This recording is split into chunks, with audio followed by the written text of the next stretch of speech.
दोस्तों, मुझे पता है आप सब लॉकडाउन में बोर हो रहे हैं, तो मैं आपकी बोरियत दूर करने के लिए लाया हूँ hello app, India's leading social media platform.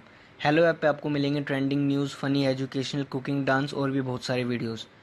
इसके अलावा latest updates of your favourite celebrities. तो देर किस बात की है, अभी डाउनलोड करो हेलो ऐप और करें अपनी बोरियत का खात्मा।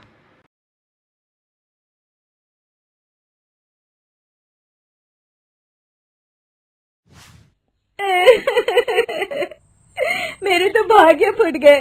कैसे आदमी से मेरी शादी हो गई। मेरा पति तो किसी काम का नहीं है। पता नहीं वो कौन सी मनूस गढ़ी थी जब मेरी शादी इस आदमी से हुई थी। देविका के रोने की आवाज सुन रोहन नींद से जाग जाता है। हे भगवान, पता नहीं ये आधी रात को मेरी पत्नी को कौन सा दौरा पड़ जाता है। अब ना ये खुद सोएगी और ना ही मुझे सोने देगी। अरे भविष्य की चिंता में मेरी रातों की नींद उड़ी हुई है और तुम मजे से सोना चाहती हो। कौन सा भविष्य और किस बात की चिंता है तुम्हें? सब कुछ तो ठीक चल रहा है। क्या खाक ठीक चल रहा है? अभी अभी मैंने सपना देखा कि ससुर जी ने दुकान और ये मकान मोहन भाई साहब के नाम कर दिया है। और मेरी जेठानी तारा मुझे धक्के मार के इस घर से निकाल रही है।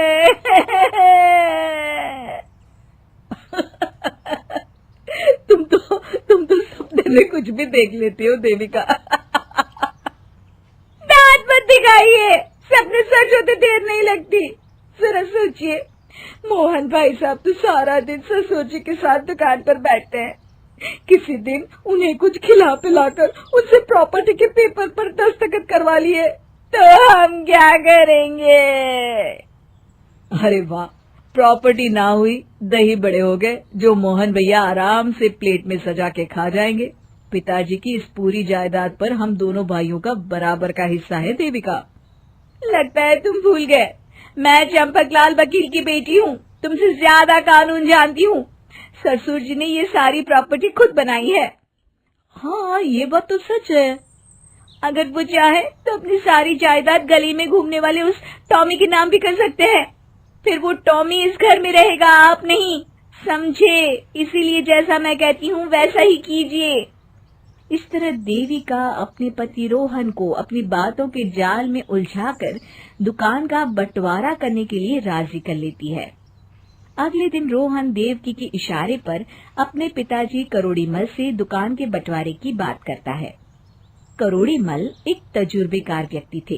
वे सारी बात समझ गए कि ये सब उनकी बहू की कारस्तानी है।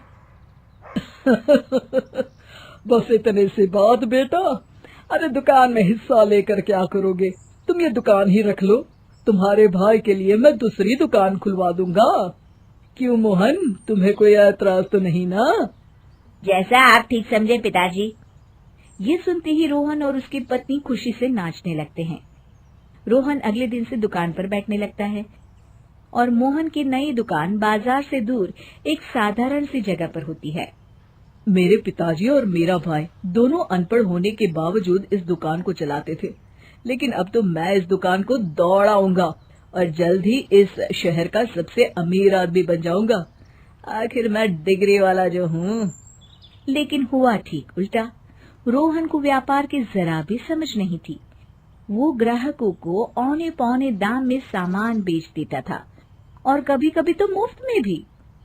वाह मिश्रा जी, क्या जोक सुनाया आपने, मजा आ गया। छोटे मालिक, पनीर और देसी घी के डिब्बे आ गए हैं, आप देख लीजिए। रोहन बाबू, घी की खुशबू तो बहुत अच्छी है। हमारे यहाँ का घी खरीदने तो लोग दूर दूर से आते हैं। एक घी का पीपा आप भी लेते जाइए। अभी मेरे पास इसके खरीदने लायक पैसे नहीं है। अरे अरे, ये कहकर आप मुझे शर्मिंदा कर रहे हैं मिश्रा जी। आपकी अपनी दुकान है, मेरी तरफ से उपहार समझ कर ले जाइए। अब तुम इतनी जिद कर रहे हो तो मैं घी का एक पीपा ले ही जाता हूँ। दुकान के नौकर बहुत चालाक थे। जल्दी उन्हें समझ में आ जाता है कि रोहन को व्यापार करना नहीं आता और वे इसी बात का फायदा उठाने लगते हैं।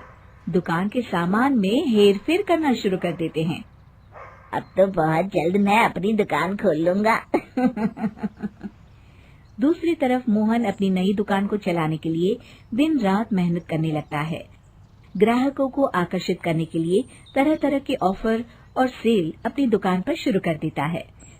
कुछ ही समय के बाद उसकी दुकान चल पड़ती है। एक दिन, अरे अभी तक आप दुकान पर बैठे हैं? फिल्म का समय हो गया है, जल्दी से दुकान बंद करके चलिए ना। जब से दुकान मिली है आपको तो मेरे लिए समय ही नहीं मिलता।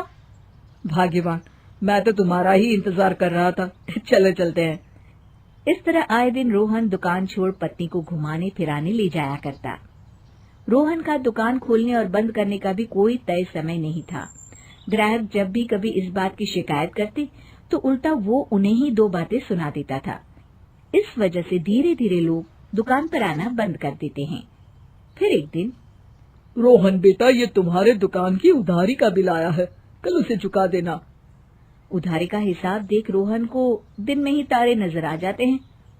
अरे मर गया रे पिताजी, ये तो बहुत ज्यादा है। मैं इतने पैसे कहाँ से लाऊंगा? दुकान तो घाटे में चल रही है। वो सब मैं नहीं जानता, तुम्हारी दुकान है, पैसे भी तुम्हें ही देने पड़ेंगे। अरे नहीं नहीं पिताजी, ये दुकान चलाना मेरे बस की बात नहीं है। इस दुकान के चलते मैं तो कर्ज में डूब गया हूँ। मैं समझ गया, जो समझदारी आप में और मोहन भैया में है वो मुझ में नहीं है। चल अच्छा हुआ नालायक, अब तो तेरे सर से बंटवारे का भूत उतर गया ना, जल्दी ही अकल आ गई तुझे। अरे एक पिता कभी अपने बच्चों के साथ नाइंसाफी नहीं कर सकता, ये भरोसा हर बेटे को होना चाहिए।